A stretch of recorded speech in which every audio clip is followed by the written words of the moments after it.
Greetings, my peeps. I'm John the Verbose, and this video is for week 28 of the YouTube Pagan Challenge on do you have a power animal slash spirit animal or a familiar animal? And I've had hamsters for most of my life, and so a lot of people start to assume, a lot of people that know about this assume that my power animal is a hamster. And no, I don't think I match up with many of the correspondences of hamster as a power animal.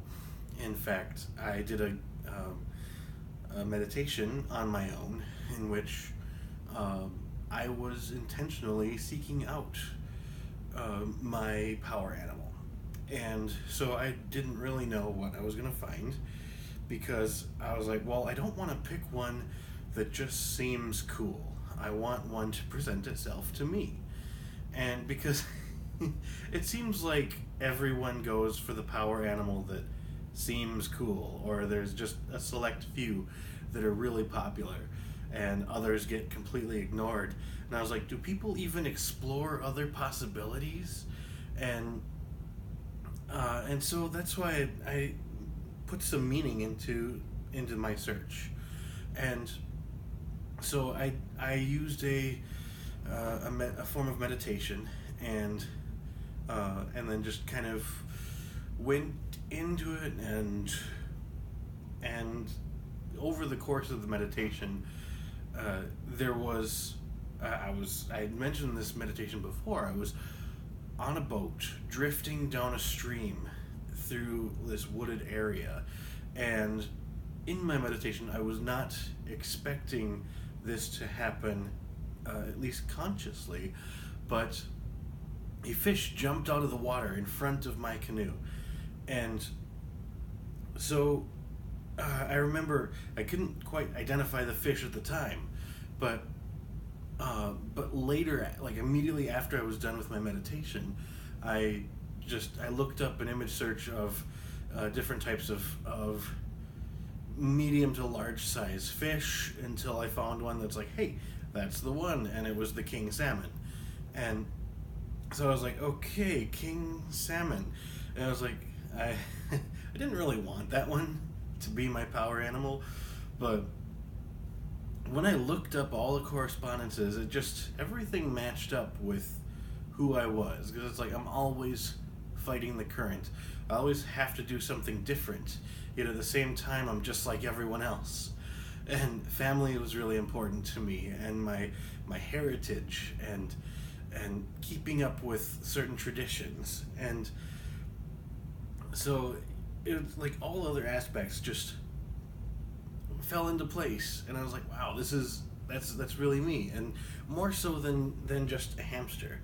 But as far as like familiar animals go, I do tend to use hamsters as my partners in druidism, especially when I'm solo. It's like I like to try to groom hamsters and hope that I can foster a sense of curiosity in them when I am performing rituals or something, and I'll have them perched on my shoulder.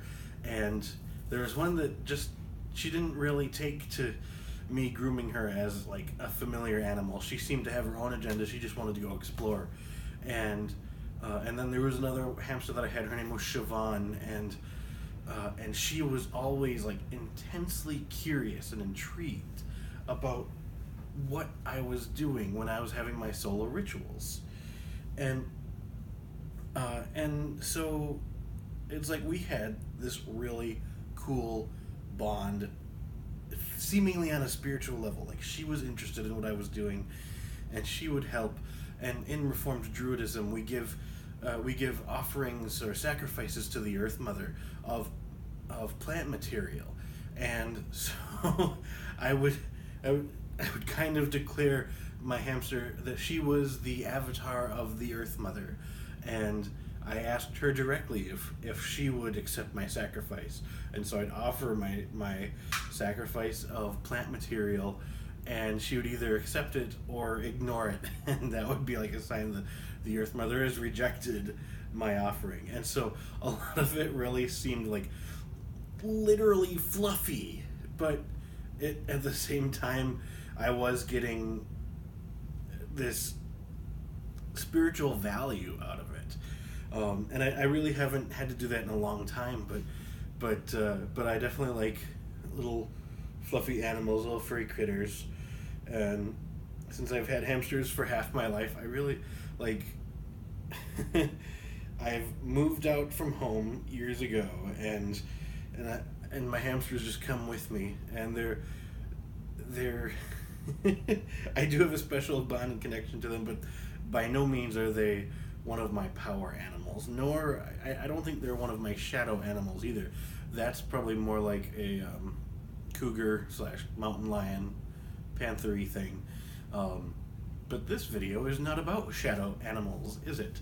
So anyway, that's all I had. So thank you for watching, and we will see you next week.